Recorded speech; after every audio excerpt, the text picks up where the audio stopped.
It's good to see you guys. Oh, hey. It's been a minute. You were away. Mm-hmm. Went out to Central Pennsylvania, the funnest place on It's earth. the best place on earth. You know why? Why? It was the inspiration for Lord of the Rings. Yeah, definitely. Oh, wait, I'm thinking of anywhere else on earth. Welcome back to Full of a Took. We're here to talk about Chapter 5 of Book 4 of The Two Towers, The Window on the West. On. Tolkien could have used some grammar lessons. I don't know if he knew much about how to use words or use language, but the window on the west, it should be the window facing the west. That just flows. That's what I would have said. Yeah. The window to the west? The window to the, we've already got two better titles here. The West Wind. The West the window. Oh, wait, I just kept thinking, to the window, to the walls. Oh, no. I see Tolkien's balls. I see Tolkien. Stay tuned. We got a great episode in store for you. Before we begin, I just want to say, make sure you subscribe to us. Make sure you follow us. Make sure you give us a rating online. 5 stars. I think we earned it, but if you think not, feel free to comment. We love to read those comments where people go, actually, and then we go, well, shit, we were wrong. But then also sometimes we go, fuck you, I ain't changing my mentality on that. That's how it works. Welcome to the internet 2025. Let's go.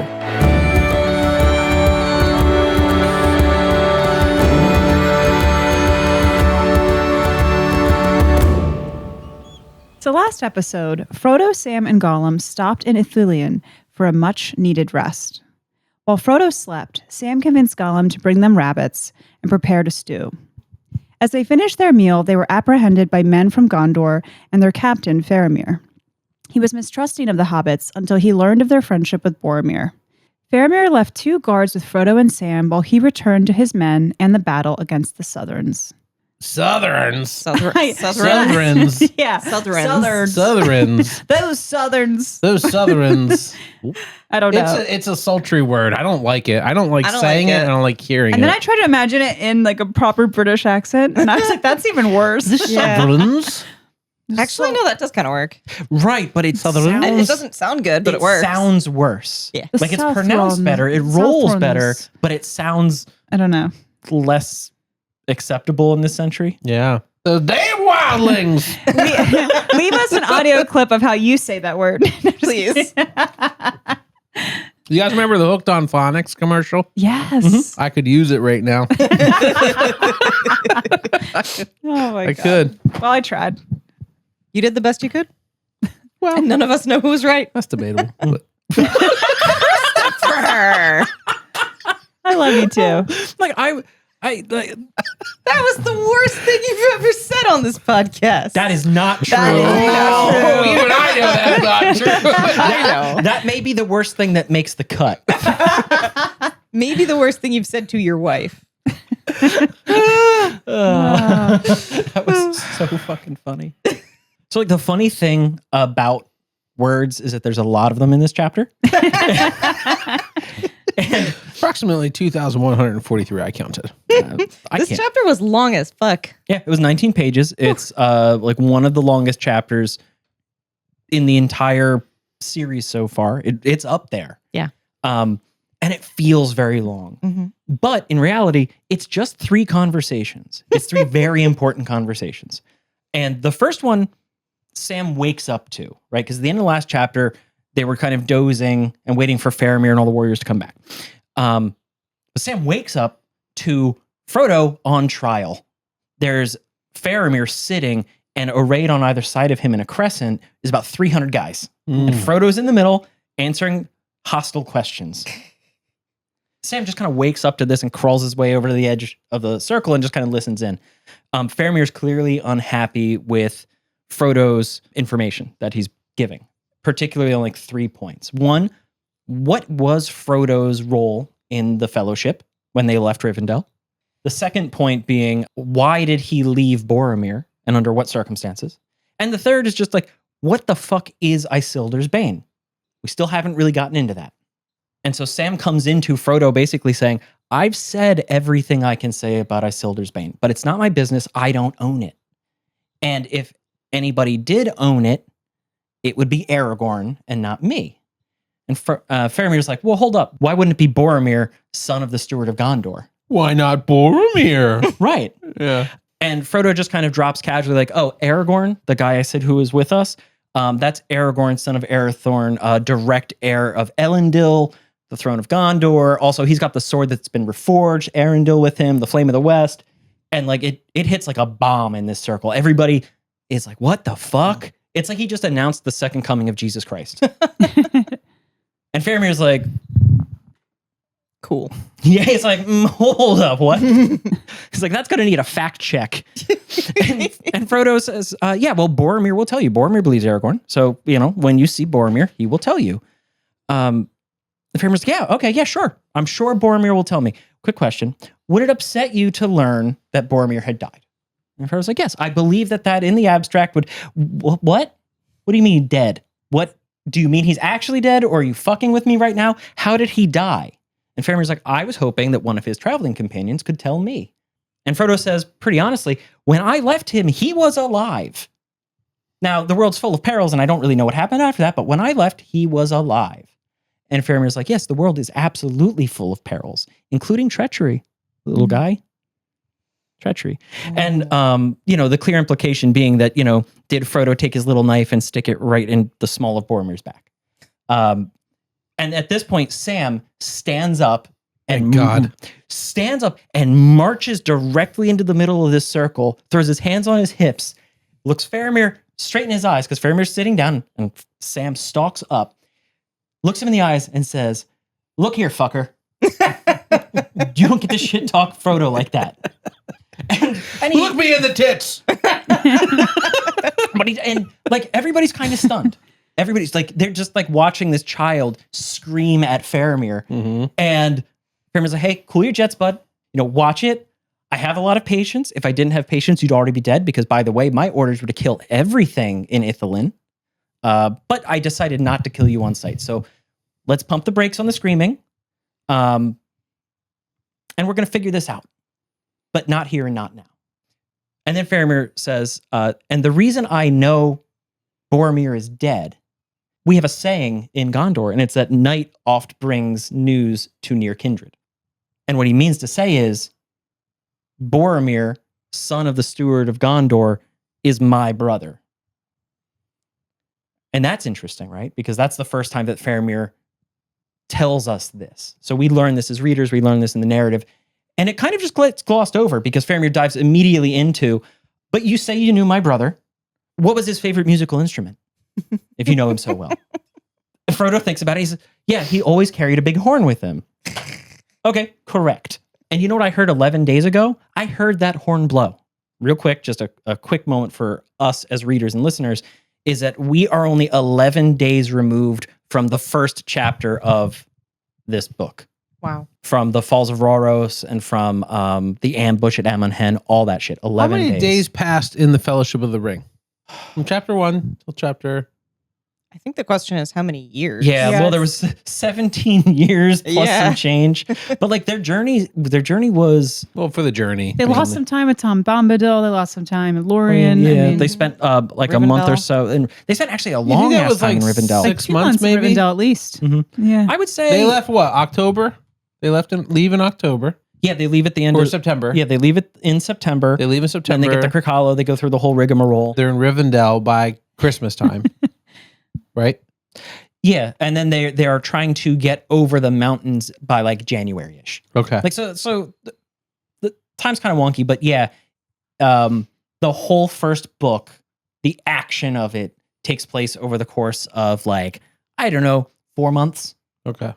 And now we are a book and a half in and we've gone 11 days. Oh Yeah. my God. I think that's worth pointing out. Yeah. I mean, this is a pretty big shift in the entire storytelling method that Tolkien's using. Mhm. The tempo is through the fucking roof. Yeah. So Faramir has heard this horn. 11 days passed. He hears it like in an echo in his mind almost. And he tells his father about it, and his dad's not thrilled because that horn is sort of an heirloom of the Stewards of Gondor. The oldest son carries it with them wherever they go. And, legend has it, whenever they blow that horn anywhere within the old borders of Gondor at its greatest extent, they will receive help. Help will come to them. We know that this is true, but only technically, because Aragorn did show up, but only after Boromir had been fatally wounded. Yeah. right? Cool prophecy. Yeah. Very effective. True. That's like, yeah, the genie grants you a wish, but technically 3 days after that, so only 8 days ago, Faramir tells this kind of like ghost story.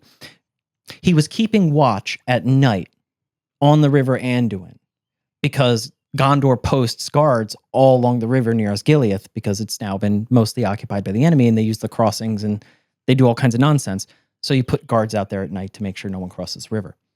So here's Faramir taking his turn on like the front line in the middle of the night, and this boat comes floating down the Anduin at him. And so when this ghost boat comes up to him, and I say ghost boat because it's mostly sunk, there's no one in it, and it's kind of glowing. Like there's a light emanating from the bottom, like the inside of the boat. And what he sees when he looks into this ghost boat is his brother submerged in the bottom of this boat, laid out peacefully, but full of holes, just all cut up and wounded as from battle. His broken sword across his knees, trophies in the boat with him and everything. But like looking like noble and powerful, and like Faramir is way too fucked up by this moment to reach out and touch the boat. But it floats away. And there were two strange things about it. One, he didn't notice Boromir's horn anywhere. Two, he was wearing some kind of weird belt made of like metal leaves linked together. And Frodo pops up for the story and he's like, I can explain the belt. I got one of them. We got those from the Lady of Lothlorien. And Faramir does not take this well. Because if you recall, Boromir had nothing but ill will towards the idea of going into Lorien. And that was not a Boromir thing. That was a Gondor thing. Yeah. Even Faramir recognizes that people who go into that hidden forest, that hidden land, if they come back out at all, they come out kind of fucked up. And if they talked to the mistress of magic, the white lady of the wood, weird shit tends to happen to them. And then Faramir kind of snaps out of it, and he's kind of like, well, but really though, this wasn't a dream, clearly, because also we found the horn. It was cut in half, clove in two pieces, like right down the middle, and one part was found floating down the river by a fisherman or something, and the other one was found in the reeds by a different border watchman. And they were both brought back to Denethor, who now just kind of like sits them in his lap and dwells on the fact that here is Boromir's horn. Where's my son? And so, Denethor's probably not having a great time. Although Faramir would have just grabbed the boat. Right, different Denethor story. would have had his son and had a funeral and all that. Right. We'll talk about that, but Even Frodo is like, if he just would have grabbed the boat, it would have solved a lot of problems, But he was like, "Oh no!" Yeah. Float along. because like that's the thing, right? That sounds like a fuck made up story because even Frodo says in the moment, like as a response, and I didn't say this, but like Frodo's like, "Well, how the fuck did a boat make it over the waterfall?" Yeah. Yeah, And Faramir's like, "I don't know," and Frodo responds with, "Yeah, I guess elf boat. Okay." yeah. So when Frodo hears it, like, no, there's been a real token of like, this is an actual thing that happened, Frodo is struck by the implications that everyone he left behind is now definitely dead. And he does not take it well. He basically just curls up and begs Faramir, like just miserably, just says, just fucking let me go on my way to my awful fucking doom. Can we just stop this fucking farce? Can I just go? Everyone else is dead. I've got this shit job to do. I want to go. Faramir says, time out, hold up. 3 points, my man. 1, Boromir was clearly like arrayed for a funeral. So somebody did that. So somebody lived. Maybe all of them, except Boromir. 2, you got kind of a weird elfy vibe going on, and this bears a lot more discussion. And 3, I should definitely take you to Minas Tirith, but that's a decision I'm going to make on my time and in my way, and not here and not now. So, all right, everybody, get up. We're getting the fuck up out of here. And then the army breaks up. Everybody moves out into small groups, and they kind of scatter. And it's Faramir, Damrod, and Mablung, and a couple other guys, and Frodo and Sam. And they start trekking their way off into the woods. more or less under guard, but not like tied up and anything crazy. And as they walk along, Faramir kind of hangs back with the hobbits and he leans in. And this is where we get our second important conversation. Faramir leans in real small. And like, it's really funny to think about how low to the ground Faramir has to get to like talk to the hobbits in a whisper. But he's like, yeah, I have some thoughts about Isildur's Bane that were better not shared in front of God and everybody. And like, so at a whisper in the middle of a forest surrounded only by his own men, Faramir basically says, I think I figured this out, right? Isildur's Bane is some kind of heirloom, maybe, but definitely a weapon. And if it was a weapon and an heirloom of Gondor, that would explain a lot about why you might have had a bad time with Boromir. Because that was a man who would have done anything for a weapon for his people. He's not wrong. Right. 1 out of 1 so far. We saw Seems that. like he knew his brother. Swoosh. Yeah. What are we playing? Fucking Go Fish? Done. You got it. Yep. No, what's And that game where you have all the faces? Guess who? guess They're all Boromir. He's like, did he thirst for power and want to steal the weapon for himself? Yes. Yes. But then Faramir goes even further and he says like, but also I'm kind of a huge fucking book nerd. The Steward of Gondor has a lot of treasures, and among them is tons of ancient scrolls and writings and all kinds of fucked up languages that no one can actually read. But I spent some time learning some small part of it. And also, I had some lessons from somebody called the Grey Pilgrim. Right. Who had like a shitload of names. Like, he said the elves called him Mithrandir. The orcs called him Tharkun. He was a Lorien in his youth in the west that is lost. He was in Canis in the south. In the north, he was Gandalf. And in the east, he did not go. And Frodo and Sam are like, oh, fuck, Gandalf? Fucking what? Huh? That's fucking rad. By the way, our boy Gandalf, he dead. And Faramir's like, the fucking what? Yeah. God. Okay, super cool. Remarkably, Faramir takes it better than Celeborn did, but not by a whole lot.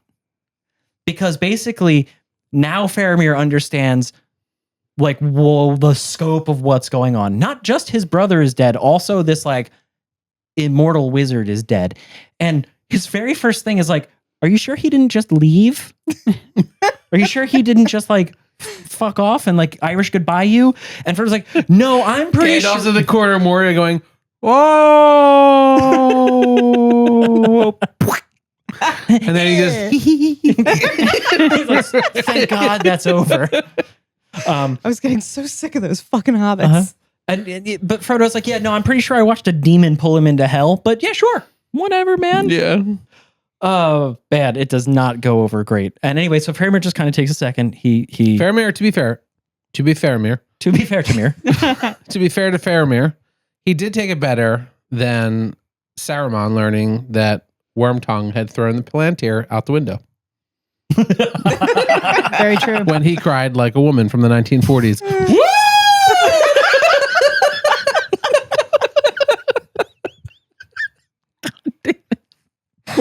Don't remember that happening, but You sure. remember? He says there was a shrieking yell from the tower. Yeah, that was of him like torturing poor Wormtail. Yeah, that was him punishing Wormtongue. sorry. You can Wormtongue. decide whether I was doing Saruman or Wormtongue. All right, sure. You guys decide.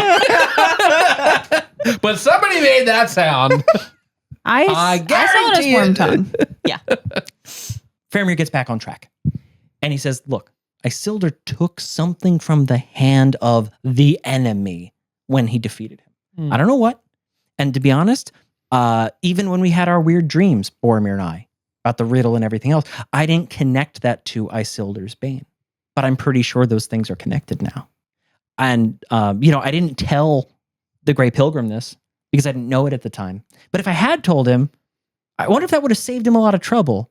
But he probably wouldn't have told me anyway, so what can he do? I don't want whatever that fucking thing is. I don't need a cursed whatever the fuck that is. I don't want a weapon for glory. I don't need that. What I love is what a sword defends. What I love is what the warrior defends. I want Minas Tirith at peace. I want to see Arnor restored. I want to see, Arnor a queen among queens. I want to see the realms of Numenor restored to their glory. That's what I want. Yeah. Yeah. And if that's what you're going to achieve, trust me, and I will help you. Also, do you guys hear these frogs? Yeah, they're really going at it tonight. Are do you got? It's a 4G. Not as good as a 5G. That one gives you cancer. That includes toads. Do we need to close the window? Are the frogs too loud? No, we're fine. We're fine. I just thought it'd be curious to talk about all the frogs having sex outside. It is fun. Going at There's a lot of them. But anyway, sorry. There's going to be a lot more later. Didn't mean to interrupt you. No, you're fine. Because that's the end of our second conversation, though. But what happens now is, the actual end of the second conversation is that Faramir says, okay, but now we're going to blindfold you because we're going to our secret lair and we're not allowed to show it to anybody. So nothing against you, but we're going to wrap your heads up in scarves, pull your hoods down, and then sometimes walk you, sometimes carry you through the woods. So now, like an actual child being taken on a walk, Frodo and Sam are each blindfolded. They have their hoods pulled down over their heads. And it's like right out of Lorien. Right. Yeah, they're like, okay, fucking whatever. This isn't the first time we've done this. I was like, we've seen this before. Yeah. It's like, okay. Old news. And they hold up What their was hands. the name of the elf that took them through Lorien? Haldir. Haldir. That's right. Our old boy Haldir. Yeah, that's right. When I think of Haldir, I think of Hal from Malcolm in the Middle. Oh my God, that's such a better casting for that. It's just Bryan Cranston. Bryan Cranston. I really love coming here. Bryan Cranston from anything he's done. Yeah, that's great. But Frodo is so fucking over it. He just says, fine, I'll put on your scarf. I'll pull the hood down, and then just like holds out his hand and is taken by the hand and walked through the woods like on a little nature journey.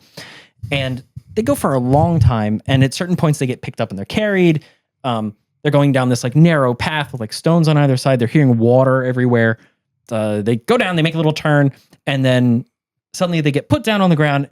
And Faramir says, all right, we're here. Show them. And the scarves come off. Faramir's naked. Oh my God. Everyone's naked. Oh my God, everyone's naked. Welcome to the 4G.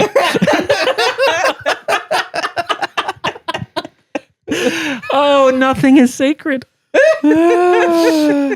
But almost as good as that is Frodo and Sam are treated to they're standing behind a waterfall facing the sunset. Because they're in a cave behind a waterfall facing a sunset. And then Faramir takes a second and welcomes them because they are at Henneth Anun, the window of the sunset. And it's gorgeous. It's like seeing the sunset through this falling water. It's like watching gemstones fall. But like this isn't just like a cave behind a waterfall. Like it's a polished floor. The entrance that they're looking through is like this carved archway. This is a whole ass secret base because when Frodo and Sam look around, there's like provisions, there's food, there's furniture, there's weapons, and there's 300 guys just like chilling. And Faramir's like, good news, it's also dinner time. Yeah. Yay. So Frodo and Sam kind of go off to the corner while everyone else does work to get things ready. Frodo immediately passes the fuck out and takes a nap. And in that moment, I was struck by the fact that like Frodo is allowed to do this by two things. One, the fact that Sam is always there and Frodo always trusts Sam to watch over him while he just fucking knocks out whenever he wants. Two, Frodo has given up on life. So if he doesn't wake up, does it matter? Yeah. Right? It's like it's a moment where I'm like, oh, that's really cool. And it's like, oh no, wait, he doesn't even care that Sam's there a little bit. Like, because when Sam fucked up that one time, he was like, depression does. Yeah. In this case, that's what an evil ring does. Mm-hmm. Yeah. Like sucks all the life out of him. Mm-hmm. Oh, it's a metaphor for depression, boys. Sam does not go to sleep. Sam kind of stays up and watches them set up all these tables. They've got like actual cutlery, actual bowls to eat out of. Like this isn't some like weird secret hideaway. This is like a secret base. It's pretty cool. Yeah. But anyway, it's time for dinner. And so they drag up a couple of barrels and put some pillows on top for the kids to sit on, and they bring them up to the adult table. But before they eat, Faramir says, hold on a second, we do a moment of silence. And everyone stands up and faces west. And they have this moment of silence. And Frodo and Sam are kind of like, what the fuck was that? And Faramir explains to them that we take a moment to look west towards Numenor that was, and beyond it to Elven home that is, and beyond that to whatever will forever be. Right. And then he looks at Frodo and Sam and is like, do you not do that? And Frodo is struck by like how fucking rustic the Shire is and how utterly uncultured they are and unaware of history, because he goes, no, we say please and thank you. And Faramir's like, we do that too. Okay, dinner time, guys. Let's eat. And so the hobbits eat 3 courses. Like they 3 courses, not just seconds. They get up to 3 courses. And that leads us directly into our third conversation. Basically, Faramir leads the hobbits off to the side and he says like, okay, let's really, like, you can sleep here tonight. You can be at peace. And Frodo and Sam are like actually relaxed for like the first time since Lothlorien. And Faramir's already let them go to bed, but he says like, first we got to talk some business though. Honestly, like, just tell me about Boromir and Mithrandir and about the elves and Lorien. Because like Faramir is a total fucking nerd for like elf lore. And Frodo tells him the story of like what the Fellowship has done. But he makes sure to really play up Boromir. Like really play up like how badass Boromir was when they were fighting the wolves in the wilderness, about how he like was pushing snow out of the way over the pass at Caradhras. I don't know if he mentioned whether or not it was Boromir who pointed out that the hobbits were about to freeze to death because he was currently freezing to death. Could have missed that one. Right. But then they get into Moria. And they talk about how they had to run from the orcs and they had to run from a Balrog. And Faramir's like, man, that probably pissed my brother off so much. He probably was really unhappy to have to run from anything. That's how he was. I really wanted Frodo to like fuck with Faramir here and be like, so it was my birthday and also my uncle's birthday, and we decided to throw a joint birthday party. And then he tells the entire Fellowship of the Ring. Oh my God. I would, and the Sackville Baggins Stay there for 8 hours. I would honestly love to get the like pure Frodo perspective, like first person narrative of everything that's happened. Yeah. That feels like a great fan fiction. I think that would have Just saying. happened if Billy Boyd played Frodo and this took place in the Billy Boyd universe. Yeah. Oh my God. Yeah. But the story of Boromir leads directly into the story of Gandalf, of Mithrandir, and his death. And it's been Frodo talking to Faramir this whole time. But part of dinner was some wine, and it was a lot of good food. And Sam is kind of like happy and sleepy and drunk off to the side. Incredibly sleep deprived. Yeah, because he has not been sleeping.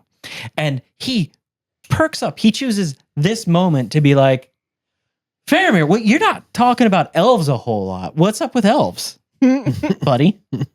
Faramir's like, oh, okay, we'll do this now. As a man who's met elves, I'd like to talk about elves. I'm going to tell you about elves. And Faramir says, like, yeah, actually, I'm kind of jealous. You guys went to Lothlorien. You met the Lady of the Wood. You saw some crazy stuff. And Sam's like, oh my God, Galadriel, let me tell you about that bitch. He's like, I have no words for poetry. And then he tries very bad. And it's like, she's like the mountain in the sunset. And Faramir's like, wow, yeah, she sounds fair, very fair, very beautiful. Perilously so. Sam's like, yeah, not really. Like, you can't blame her for being that much of a badass. But she's like strong enough to like shatter people. Like, but you would break on her like a ship on the rocks. But you don't blame the rocks when the ship goes down. When the Hobbit drowns in the river, you don't blame the river. I was like, wow, too soon, buddy. Right. Like Sam is just like he is having Frodo a was moment. like, what the fuck? Yeah. He's like thinking back to his parents. Mom? Dad? Also, Sam almost just drowned in front of Almost Frodo. drowned himself. Yeah. And so Sam is clearly taking the blame for everything that he's done to himself, because he's like, I wouldn't have blamed the Anduin. I'd have blamed Mr. Frodo. Oh, But God. Sam finishes this statement with something we've heard before, which is, but Lothlorien is a place where you bring your own peril with you. Like, you know, like And he stops himself from saying, like, what Boromir did. And Faramir leans in real hard and is like, what about Boromir? Excuse me? Yeah, what were you going to say about my brother? No, go ahead. Finish the thought. And what comes out of Sam's mouth is astounding because Sam looks Faramir in the eyes and says, well, I was watching your brother kind of the whole way, and I think Lothlorien was the first time that Frodo really saw what was in Boromir's heart. Because in Boromir's heart, from the moment he saw it, he wanted the One Ring. He wanted the enemies. Sam, what the fuck are you saying? Frodo tunes back in and is like, what the fuck is coming out of your mouth? But even Faramir's like, so that's what this is about. Mm-hmm. The One Ring, the lost ring, the ring of power, the thing that corrupted my brother is here in front of me. And he stands up and he looks down at the hobbits, and Frodo and Sam freak the fuck out and start reaching for their knives and the whole thing. And everybody in the whole room, everybody stops and looks over to what's about to happen because nobody knows. And the hobbits are freaked out, and Faramir takes a second and he just kind of like shakes his head and he just laughs. He sits back down and says, chill out, guys. You bring me a ton of sorrow because now I understand more about what happened to my brother. But I am not my brother. There are things too perilous for men. There are things you just need to run from. I do not want any weapon of the enemy. I do not want that. And if that is Isildur's bane, it is your burden and not mine. Just tell me where you're going and what you need to do, and I will help you. And Frodo at this point, between the terror and the good food and the sheer overwhelming monstrosity of the task ahead of him, just breaks and just says, we're going to Gorgoroth. We're going to the Cracks of Doom. I'm going to throw this thing in the fucking volcano, but we're probably not going to make it. I'm going to die trying. And Faramir is struck dumb. And he's just staring at this little hobbit who's just like announced the end of the world. And as he's watching Frodo just kind of like, he just loses consciousness and goes to fall over. And Faramir catches him and scoops him up and takes him over to a bed, tucks him in, says to his guys, bring another bed for Sam, puts Sam in the bed next to Frodo, and says, kind of like, that was super fucked up, guys, but okay, that's the plan. We'll talk about it in the morning. Mad respect, bro. Yeah. Tucks him in, and Sam's like, you done good, Faramir. You're an okay guy. You reminded me of Gandalf a little bit. And Faramir's kind of like, I think what you're seeing is more hopefully just old Numenor shining through a little bit. Like before the decline, before the fall. But anyway, guys, good night. And that's how the chapter ends. Well, this is certainly a chapter that's worth talking about. The window on the west. I still didn't get an answer to why the fuck it's called that. The cave they were in was the window, whatever. But they didn't say the window on the west. No, they didn't. They said the window facing We have the to west think or about it whatever a they little said. bit. Do you want to know what my thought on that is? Yeah. My thought is that it's a play on words and that Faramir is a window into the rest of Gondor because all we have is Boromir. So he is the window into the west. I because love that. something we didn't get into was that Faramir had a lot to say about the history and decline of Numenor and Gondor. Yeah. Yeah, he was definitely a bit of like I actually took a note about that Faramir is a bit of an exhibition dump. I think you mean exposition dump. What did I say? Exhibition dump? No, Chris is thinking of the 4G. He hasn't moved on since Faramir is a frogs. bit of an expedition. No. What do you say? So close. Exposition. Exposition dump. That's Like what I an meant to expose, say. It's a but it's lore exposition. dump. So Lore half dump. of what he says is not actually information that's relevant to what's going on. Yeah. It's information that's relevant for us as the readers to know. But It was helpful. half of that, I bet you Sam and Frodo are sitting there going, "What?" Yeah, Right. but even his dialogue, like a lot of his lines are like a little bit of a clue into who he is as a character. Mhm. Because at this point in the story, we don't have time to really do this great like character arc growth. Yeah. So I love it. Like so many lines, he's like, I would not even be false to an orc.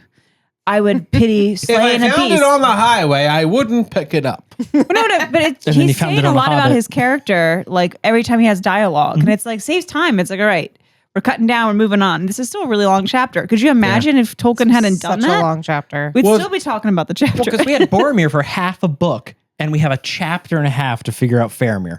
I can imagine though that Sam and Frodo are sitting there going, Why do you keep changing the subject? Do you know why? Why? Because Faramir is a book nerd and he figured out Isildur's Bane, and Faramir's whole world is getting fucked up right now because he's pulling all these things together, and he's like, and this and this and that, and this leads to that, and this happened. He and has I've got like these the two fucking calculus hobbits happening in front of his face. Yes. Yeah. So this is Is he Zach Galifianakis in The Hangover? Yes. Like all the math and the numbers. Like Faramir is living.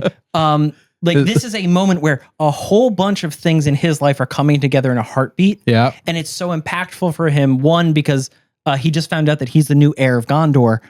But also maybe he's not, because there's somebody called Aragorn. And his brother's dead. And Faramir's brother is dead. But he's got all this stuff to talk about. And he certainly fucking runs his mouth about it. Mhm. It's cool, though. Sure. The thing that made me most happy was when fucking Samwise stands up and puts him in his goddamn place and says, yo, enough. You're talking to my master, first of all. Second of all, you have some theory in your brain that you're just not saying out loud. So let's just call it for what it is. You think that this 3'1" dude stabbed your 6'6", the best fighter in Gondor brother, and he killed him, which makes no sense, right? Let's acknowledge how ridiculous that is. And it's a really nice moment where you're like, oh yeah, that's right. Faramir can have this idea in his head of like, oh, I think this little guy tricked my brother and maybe killed him, blah, blah, blah, blah, blah. But what we're talking about, like a fucking hedgehog going after like a giant. Okay. Yeah, I mean, to be fair to Faramir, he's been handed a real weird situation on the fly, and suddenly this weird little elf thing is now talking. His brother's name is coming out of this thing's mouth, and he's got to figure out what the fuck is going on. Sure. He knows that he's leaving something out. Yeah. Yes. He doesn't know what it is. And he doesn't trust him. He says he has an elvish air about him. Nobody He admits that, like, depending on how he reads his character and understands what's going on, he will help him, even though like doing the wrong thing could get Faramir killed. Like Denethor will kill him if he betrays the land for Frodo. You might. I don't care about him though. Right. But That's the problem. I care about Sam and I care about Frodo. I don't give a fuck about Faramir. Boo. Yeah, I really like Faramir. Faramir's actually. I like him rad. too. I also like fucking Hamma. Yeah. You know what I mean? Yeah. I don't care what happens to him. I don't care that Hamma makes it to 80 or Aw. not. Oh. He died. He said he great, terrible, horrible. I hate it. It's sad. Moving on. Oh my god. Back to our mission. I thought Faramir's character was really interesting this chapter. And like he was so suspicious. And when he finally got the full picture, he was like, okay, you're great. You're good. And I just keep coming back to Sam's quote, fair speech may hide a foul heart. Mm-hmm. And maybe I'm just an overly suspicious human being. It's kind of the same as it was with Tom Bombadil, but I'm not fully convinced by the end of this chapter that Faramir is not. Slightly corrupted. No, well, maybe, I guess. That he's telling the truth about not wanting to have anything to do with the ring and not wanting to take the weapon slightly for his corrupted, own yeah. power. I don't think it's corruption, but I think that Boromir had a very strong drive to win the war his people are fighting. So to see a weapon being thrown away was a crime in his mind. Mhm. Faramir, the trap that's still in front of Frodo and Sam may be that even though Faramir understands that this weapon is not for him to wield, is Faramir going to sleep on it and realize that Frodo and Sam are walking it back to Sauron? Out of not a desire for the weapon, but out of duty to his people. Sure. Like, that's still an option that's still on the table. Faramir was describing how some people lust for glory while he lusts for just protecting his people. And I feel like Boromir was the glory guy and Faramir is the, I just want my kingdom to Duty. be safe. The duty. Yeah. That's also his perspective, Mhm. right? So it's important that we understand that, like, if Faramir, he's his brother, and I have a note about this. Faramir thinks his brother's a cunt. He Kind of, basically yeah. says that. Knows his brother's a cunt. Like, so I can't take anything he says at face value, knowing that. Why? Because he's biased. He thinks that his brother has a certain way. That's great. We can flip the script and we can ask Boromir, what do you think of your brother Faramir? And I'm sure he's going to have some things to say. Can we hold what Boromir says about Faramir against Faramir? No. because it's just a brother making a judgment on a brother. And I'm not saying I know. That's just how people are against each other, right? You have to take it with a grain of salt, right? It sounds like obviously Boromir was like the stronger, more warrior of the two brothers, where Faramir was the studious, sitting, reading dead languages, learning information. And so probably just the climate of Gondor, probably Boromir was exalted as the quote unquote better son. Just the vibe I'm getting here, especially the way he talks about Boromir. Heir. He was also the heir, which would be, he'd be a little entitled. He was trained longer. Exactly. So like, Faramir's sort of like the backup second prince. Yeah. There's one thing that Faramir says where he regrets that Boromir got to go to Rivendell and that Faramir did not. Yeah. And I think there is also a tinge of regret through all of this where he thinks he would have been the better person. And quite frankly, after getting to meet Faramir in this chapter, just from what we know in this chapter, I agree. I think that Aragorn and Faramir would have been a better duo of men on the Fellowship than Boromir and Aragorn. And maybe it wouldn't have gone as bad. Do you think that Faramir would have believed Aragorn's No. royalty story? We know it's true, but he was a lot more suspicious of it than Boromir was. Of course, he also had Gandalf being like, yes, this I think is right. if the Great Pilgrim was there who taught him a dead language, he would yes and everything Gandalf said versus Boromir did not. Mm-hmm. And then also, I think, as Pat was saying, Faramir's sort of the window on the West. Like he's the window into this stuff. He's more insightful, especially than Boromir. I think he would have felt that, like they say at the end of the chapter, Numenorian glow coming off of Aragorn. Like he would have sensed a vibe. Versus I don't think sometimes Boromir did. I think Boromir was like, well, you don't even seem like a fighter. You were skulking like a ranger in the forest while I was on the front lines. I think Faramir would have been like, I sense he is the blood right. Like he is the king that was promised. I think he would have not been like more combative, like I am the king that is promised. Boromir was more like bullheaded. He is all ego and action. Because remember when they were like, we're going to leave Rivendell secretly? And the first thing Boromir does is blow his horn as hard as he can. Say, I'm no fucking thief. We're going. I get that. Yep. So Boromir is action and ego. And Faramir is probably a bit down on that, but he's more thoughtful. And I'm sure that they were actually better as a complementary pair than either of them were apart. Yep. And it's interesting to wonder what would have happened if not Boromir. And if Faramir had gone, or if Boromir and Faramir had gone together. Like, that is such a different fucking story because who knows what happens after Moria. Yep. And also, maybe Boromir just gets an extra vote for everything he wants to do, and that changes the swing of things. Who knows? Yeah. There would have been a lot more lore dumps. I had a question. Why did Faramir not grab the boat when Boromir floated up? Didn't the boat float over towards him against the current? There was some elf magic going on there was there. some magic going on. The boat was like fighting the water to go. It went directly to him. It came up to the water. Where Faramir was like, "This is some shit. I'm not going to touch it." And then all of a sudden, Boromir was like, "No," and floated away. And then he went home, and Lord Denethor was like, "I just long to see my son, who's gone forever. I hold this broken horn." Yeah, right. Like, and then Faramir was like, "Sorry, Dad." Instead of being like, "Oh, actually, the body came to me in a boat, fully prepared in a funeral arrangement, and I didn't do anything, and I didn't even grab it. I didn't even grab my dead brother." it's He was weird and probably haunted in shit. Shock. And Fuck he yeah. was some Get your some shit haunted together. shit. Well, he says his heart was filled with grief and pity. Because Frodo says maybe this was a work of Sauron. Maybe it was an evil vision that was sent to you. And he goes, no, those always feel foul and make your heart feel of loathing. This just made me really sad. This is why he could not have gone on the journey. He's too emotional. Oh, Speaking of emotional, you also think he's weak? I'm not saying weak. I'm saying he's too emotional. did anybody else notice that he looked at his brother's face and was like, "It's so beautiful"? Listen, I know you're insinuating that they banged. Exactly.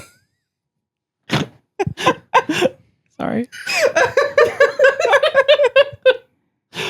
That's my point, though, is that I think that Faramir is a bit too emotional to be able to accept things and move on. For all of Boromir's faults, he was strong as fuck. He was direct, and he was ready to fuck up everything in front of him. His moment of sadness, even when they lose Gandalf, it's like it's a blip. He's like heartbroken, but he has to move on. Mm-hmm. And I don't think Faramir could have moved on. I think he would have just fallen apart. Because just seeing his own brother. He did have more of a die. relationship with Gandalf, I think. It's hard to say. Yeah, it It's sounds hard like to he say. did. I think that I agree, though, that fundamentally Boromir is a better equipped person to have been sent on some insane journey solo. Absolutely. Also, Boromir didn't play by the rules. That's the other thing. Faramir's like, I have to do this because of the rules. Like, he says it like 3 times this chapter. He's like, oh, there are rules. It's super. I'm going to get like in trouble if I don't do this. To be fair, though, in a monarchy, it's super important that the youngest, like the second, third, fourth, whatever children are all heavily invested in the rules, or they just murder their way to the top. I'm sure of that. That is a very good point. Actually, RJ brought that up too when we were reading, because it's like Faramir's like obsessed with like falling in line and doing what's expected of him. And I think that that's like the big difference between him and Boromir is Boromir's not interested in falling in line. Even when Faramir's like, I'm going to go. And Boromir's like, nope, I'm going to go. Fuck you. Yeah. I'm going to take your place because I'm going to do it because I'll put myself first and I'll die first before you. That's fair. That's enough of Faramir. Let's move on. You know, one of my favorite parts about this chapter? Is it Faramir? There was no Gollum. We got a break. Break from Gollum's annoying fucking voice. It was nice. And I'm saying that as someone who does listen to the chapter before I like read it and do my critical read through and notes. So you guys are right. Andy Serkis is amazing, but I'm so fucking tired of hearing Gollum's voice. And how slowly he In that talks. case, do not watch the movie The Two Towers. Shit. No, I was going to say in that case, never they go made a back. movie? Never go back and listen to the Treebeard chapter because Oh my god, yeah. that takes forever. Andy Serkis takes his time. I bet. You can hear the wind blowing through his voice as he's saying man. one word. When Treebeard tries to say one of the names of something, I just like fell asleep. It was so long. I mean, he did an Yeah. excellent job. I feel like how you should feel around the trees. Probably. They are not hasty. I'm a fast reader, so when it takes a really long time to listen through, I'm like, oh, come on. Same. So it was nice to not have Gollum be a part of this. Gollum doesn't speak, but we actually have just a smidge of Gollum We have as a a treat. sighting. Yeah. As a treat. As a treat. Because when they go to leave, when the army moves and then Faramir goes to have that whispered conversation, it's like that conversation ends with Frodo being unsure of whether or not he can trust Faramir. Mhm. And Sam has totally checked the fuck out. Yeah. Because he's looking around and he sees this weird little shadow squirrel up behind a tree. And he's like, I bet that was fucking Gollum, that little stinker. But you know what? Nobody else is talking about him, so I'm going to keep my mouth shut. Wise. Weird. He keeps his mouth shut about Gollum, but not the ring. Classic. But the other mention of Gollum is that when everybody gets back to the secret lair, they get back to the base, they're giving reports. The soldiers are giving reports as they come in. And the last patrols come in and they say, every one of the Southrons is dead, except for the Mumak and whatever was on him. We don't know where that went. We can't follow the giant elephant through the woods. We're just not going to bother. Everyone else is dead. But also, I saw this weird thing, and it might have been a little black squirrel. At least the size of a raccoon. Either that, Yeah. or, either that or he's like raccoon. sort of like curled up. But the I guy, just think of that little animal in the rainforest with the huge eyes. yeah. What are they called? Begins with an L, I think. Oh yeah, little gray guy with the Yeah, big yeah, eyes. yeah, they're like- little gray fluffy eyes. Like Yeah, that's exactly what they saw. And they're like, is it a squirrel? yeah. But the thing is what's that, squirrel? Yeah. but he follows it because he's like, I should investigate this. I'm just curious enough. It's just suspicious enough. So he follows it and it scurries up a tree. Classic. So, it must be a squirrel for real. Yeah. And he hangs around for a while and he's like, it's getting late. I got to go back. And he turns to go away. And he mentions specifically that when he turns his back on it, it hisses at him. He's like, fuck this bitch. I mean, also, that's not incorrect for a squirrel. yeah. True. Right. So the names of Gandalf. I thought, did somebody have that? Yeah. Okay. Can you read that? Because I want to talk about that. Because this is when Faramir is talking about Gandalf Yeah, and so like Grey Faramir Pilgrim. quotes Gandalf, and Gandalf says, many are my names in many countries. Mithrandir among the elves, Tharkun to the dwarves, Aloran I was in my youth in the west that is forgotten. In the south, Acanus. In the north, Gandalf. To the east, I go not. It's fucking rad. So it's funny because there's two things I want to talk about here. Love that. Me too. First, Tharkun is not a word that sounds like it's dwarvish. It doesn't not sound dwarvish. It is when you see it written, it looks dwarvish. How's it spelled? Thrkun. So there's a bit of a K in there. I appreciate the K. That's the only thing. I don't know. I move on from that. What's the next one? Aloran. Aloran. Oh, Lauren, what does that mean? If you guys know what it means, let us know. But It's Gandalf. what's the rest of it? In Canis. In Canis, that's the elves. That's actually of the south. Mhm. And it's a real Latin word that means gray or hoary. I didn't know that was actual Latin. Yeah. That's cool. It's Yeah. cool that the Southerners speak Latin. I gotta love that. That's It was a weird. little convenient. I loved that he end with, in the East, I do not go. Yeah, I mean, fair. They don't call me anything in the East because they've never met me. They've never Right. met me. yeah. What we don't know is that the new Easter name, I do not go. That's good. You got us. Damn it. That's a new one. Yeah? Oh. We've heard Mithrandir. Mithrandir's been said a lot. Legolas calls him Mithrandir. We've actually heard he's said Mithrandir several times, not just when they find him in book 3 in the Two Towers, but Mithrandir. He's called Mithrandir actually in the Fellowship of the Ring. Wow. Yeah. Yeah. I feel like I'd seen that word before, Yeah. but never knew what the right context was. There were a lot of out of context Elvish words in the Fellowship of the Ring. Yeah. I'm Yes. pretty sure that Legolas calls him that most of the time, Mhm. but Fuck. I'm not entirely sure because I don't know. I wish I discussed this stuff. If only. If only. The one question that I had is that Faramir talks about his bloodline being not of Elendil, which I believe Elendil is what, speaking of what you were talking about, Elendil is what Aragorn yells whenever he goes into battle. He's like, Elendil! And then he fucking jumps in and it's like his great granddaddy's fucking name Yes, or whatever. he's calling on his ancestors. Yes. Yeah. So let's talk about Faramir's ancestors. Sure. Okay. Yeah, how do you want to go into that? So yeah, he says from the line of Mardel, the good steward who ruled in the king's stead when he went away to war. What exactly is a steward? So didn't they start in the 17th century? And it was like just someone who would look over the kingdom or something that was important to... Yeah, it's like a stewardship. It means you are charged to watch over something, or you're charged to hold an office, or to hold the fort. Hold down the fort for somebody, basically. Because it says there that basically the whatever his name was like filled in while the king was gone. And then the king never came back. Never came back. And the king never came back. Great, got it. But I'm sure that a generation above that, there was also a steward and there was also a king. Mhm. And maybe that king didn't go anywhere. Are you still a steward if you don't fill in the position? So to be the steward of Gondor is a title that they kind of had to adopt because they became the caretakers of the kingdom. They became the stewards of the Like kingdom. you only become the steward when you When the are king is filling gone. in. So prior to the king being gone, are you not the steward? That's how I interpret it. They don't go quite into the legal codes of Gondor that deeply, but like Is this a Middle Earth thing only, or is this like an English medieval time real thing, like the way that this we is know absolutely tied to like a regency council or like an interregnum or basically any time somebody has to rule when the king cannot. with? Okay. So that's just but the way he's chosen, the way Tolkien has chosen to express that is by calling him the steward of Gondor. Yeah. Interesting. And there's even like stewards in the Bible. Like Yeah. talk about it even that.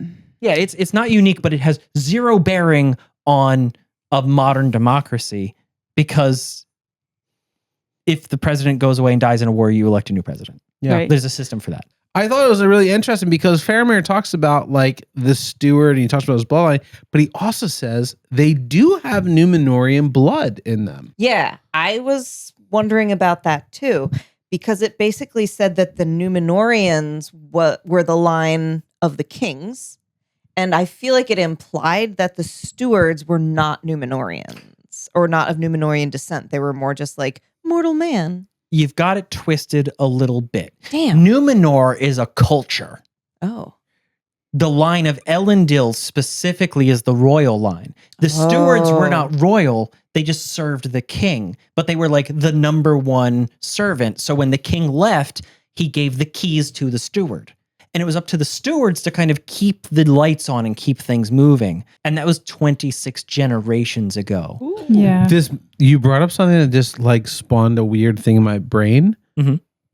Please correct me if I'm wrong, but it sounds like you're talking about Wormtongue. Kind of, yeah. Wormtongue aspires to become steward of Rohan. Yeah, it's kind of that relationship. Like the stewards started as more of counselors and advisors, but they just became the guy you left in charge, like the number 2 Because guy. he was like, you go off, I'll stay here. Uh-huh. I'll watch after the kingdom. Yup. Interesting. Yup. I had a similar thought in my Interesting. mind about Eowyn being left as the steward, but she is of the royal blood of. Mhm. She's a woman, so it's a little different. So, big question mark. Yeah, she can't be king. But she can make more kings. She's the third tower. Bingo. Jesus. No, but there was one, and I will keep this very brief. There was one thing I learned in this read through that I did not remember at all from my first time. And I love that he boiled down like the kind of 3 types of men very succinctly. And I just wanted to share it for those who are not reading along. So basically, there are like the high men or men of the West, which were the Numenorians. Then the middle peoples, men of the Twilight, which I'm obsessed with. I love that. Men of the Twilight, such as are the Rohirrim and their kin that dwell still far in the north. Mhm. And then the wild men, the men of darkness. And so I love that Those because are the fuckers at Helm's Deep. Yeah, they right? are. The So what I love Dunlanders. about that is like Tolkien has this Dunlanders, great yeah. imagery of like the classes of men of one's in the sun, one's in the twilight, it's not quite dark, not quite light, and one's in the darkness. Well, It's like the 3 tiers. It's awesome you bring that up because there's kind of only been 2 classes of men so far. Correct. So now the world's been expanded to 3 classes. Yeah. And there's more stuff. Like there's like 3 paragraphs where he really lore dumps about it. It's really wonderful. I think everyone should read it. If you're not, Yeah. I'm not going to go into it. But there's like the most succinct way to think about it is like the men of the high men of Numenor, the middle Yeah. men of Twilight, and the wild men of the dark.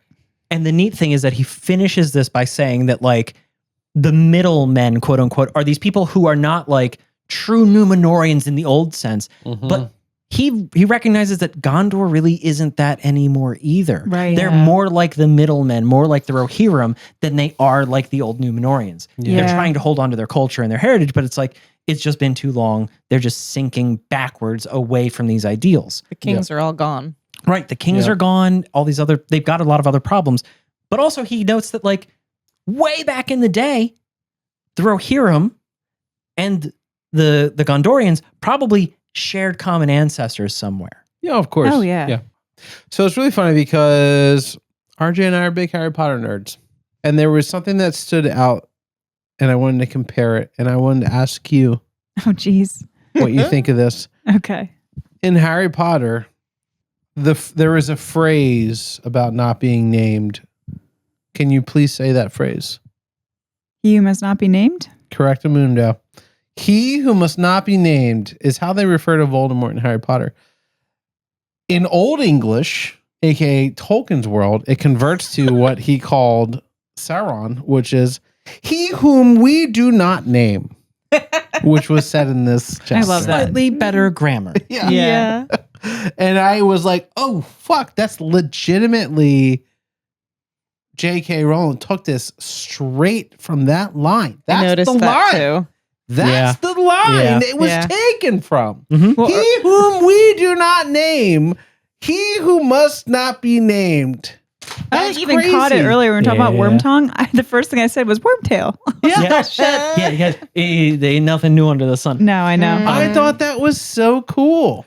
Do you know what's cool though? Also about the grammar and because you poked fun at it, right? The way that Faramir said that. Yeah. Tolkien builds this sort of archaic grammar into the way Faramir talks. Yeah. Because Faramir does not talk, and the elves and Gandalf and everybody else, they kind of talk a little differently than like hobbits do. They talk a little bit differently than like Bree men do. They talk differently than the Rohirrim do. Like that kind of like stuffy old style grammar is something that belongs to Numenor in like Full of thy took. yes. That fool. So did you guys notice in this chapter, I believe it was Frodo when he was talking to Faramir about what all the fellowship went through. He referred to the fellowship as the Nine Walkers. Yeah. Hmm. I thought that was so cool. It was a cool reference to when they were in Rivendell and Elrond said the 9 for the 9 riders. Mhm. And right there, that connection was just like 9 walkers, 9 riders. I was like, that's awesome. Which to my knowledge was the first time we're hearing 9 walkers. Mm. And I just love that comparison to the 9 riders. Yeah. Yeah. Yeah. Mhm. Yeah, Yeah. they always called it like the fellowship or the company before. Yeah, but it just really clearly just puts that in your head. I'm like, that's so great. Mm-hmm. It's a great way to illustrate that for Faramir. Yeah. Unfortunately, now they're 9 flyers. I know. Yeah. There's what, like 5.5 Yeah. walkers / riders? But Frodo thinks it's just 2 now. Oh, He's convinced it's 2. Poor Frodo. yeah. So it's definitely a bit of a bummer in the end when Sam ruins the secret. I was quite frustrated reading that. Yeah. So many times in this chapter, I found myself sort of like cheering for Sam and feeling very overwhelmed with emotion and seeing his sort of rise of courageousness, his ability to stand up to defend his master, aka his best friend, aka his the man he loves, Frodo. But also at the same time, he fucking ruins it in the end, and he blows everything, and there could be drastic consequences from Faramir, captain of Gondor, knowing that the ruling ring, the One Ring, exists. But I just felt so like betrayed by Sam in this moment that he like gives the secret away because he's had a little bit of wine For nothing. for nothing. Yeah. Yeah. And now like what are the like legitimately what are the consequences of this, right? Faramir got real weird. Faramir The got real moment he weird. heard that, 1, 2, he made me nervous. Frodo now losing trust in Sam. Mm-hmm. 3, he said this in a room filled with people. Yep. 4, we don't know that we can trust every single person in this room. It just made me feel once again like back at the Prancing Pony. Yeah. It was a weird Yeah. juxtaposition of that, where Frodo that time, or not Frodo, Pippin that time blew it. 100%. And Frodo kind of.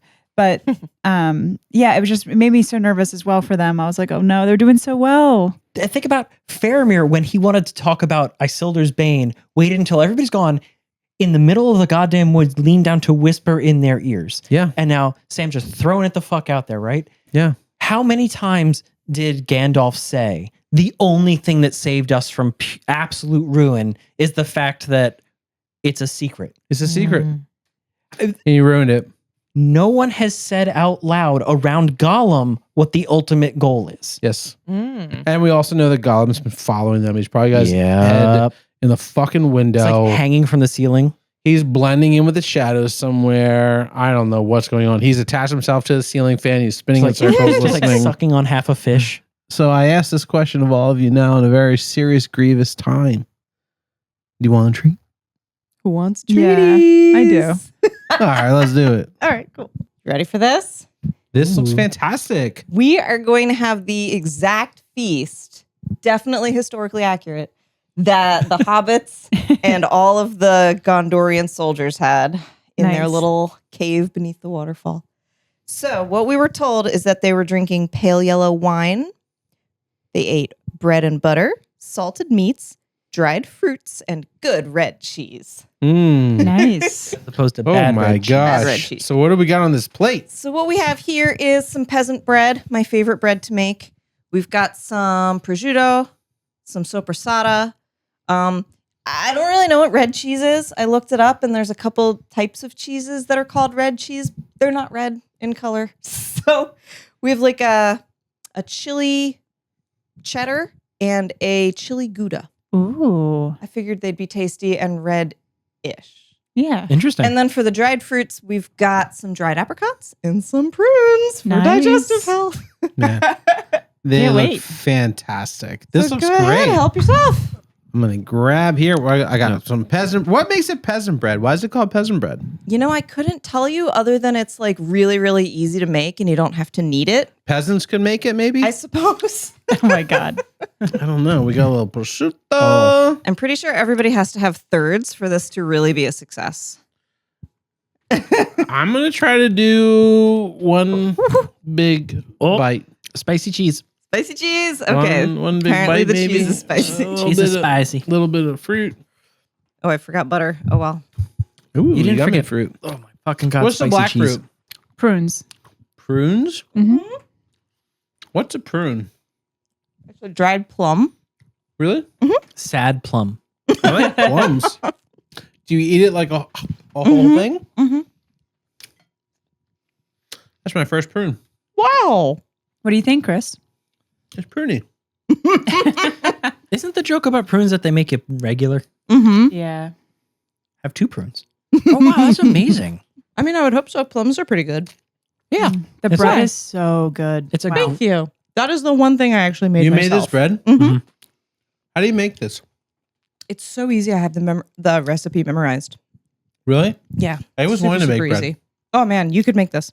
Oh really, Chris? We should have a bread party. Oh fuck! For our I last would love that. for our last game of the Journeys Through Middle Earth. We have one left. Yeah, we'll make some bread too. Let's do That'd be it. awesome. I love this recipe. You have bread within 3 hours. There's no kneading. Really? Mm-hmm. I mean, cooling time is important, but We should you learn how to could make this. skip it. It's delicious. Dude, all you need is a Pyrex bowl. Some kind of like you can't. It's not a Wait, loaf. lost me there. It's not like a freestanding loaf that you put in the oven. It has to be in a Okay. bowl of some sort, like a glass bowl or something. We have a couple glass bowls. It's so easy though. It is. It's so easy. I did this hammered one time and it came out amazing. Oh, should we have a cheers? Yes. Right. All right, what are we drinking? And also, we forgot the butter. Yeah, we definitely forgot to eat some butter. It's there. It's okay. I'm going to eat half that butter. when we finish One this. bite. All right, so this is the white wine. This is a cheers to Faramir Cheers. and to Frodo and Sam and to Aragorn and Legolas and Gandalf and also Theoden and also Gollum and also Eowyn and Eomer. Boromir. And maybe Boromir are full of And then also fallen. Denethor. But And not then- Merry Pippin and Gimli. Mary, Pippin, Gimli, and then also Durin, and also Oh my God. Bilbo, and also What's the dragon's name? I'm forgetting everybody's names. You got a lot out there. We should have another naming Maggot, contest. this is Maggot. All right, let's drink. Fang. Cheers. Cheers. Cheers. Chris loves white wine. This is actually not bad. It's a Pinot Grigio. Ew. That was absolutely fantastic. What a Mhm. delicious charcuterie board. I feel like I am sitting with Faramir having a wonderful meal with his 300 men watching me. They make me slightly uncomfortable. I got to be honest. I'm curious now about what the heck's going to happen in this story. I'm curious what's going to happen to the ring, what's going to happen to Gollum. I'm curious about something RJ said about Faramir. Yeah, I don't know what's going on, but anyway, what's the next chapter? The next chapter is chapter 6, The Forbidden Pool. The Forbidden Pool. Ooh. Join us next week on Cool. Full of the Took for chapter 6, The Forbidden Pool of book 4 of the Two Towers. I am super pumped about this. The Forbidden Pool. This Sounds awesome. so it sounds like Sam's gonna go skinny dipping and they're gonna get pissed. I'm excited about it. We've been talking for months about that little ding-a-ling. Let's see it. my God. Whoa. Jesus Christ, Laura, calm down. Have I'm we? talking about his arms. No, you're not. I'm not. We'll see you guys next week. I'm Full of It Took. I'm Christopher. I'm Laura. I'm Robbie Jean. I'm Pat. We'll see you later.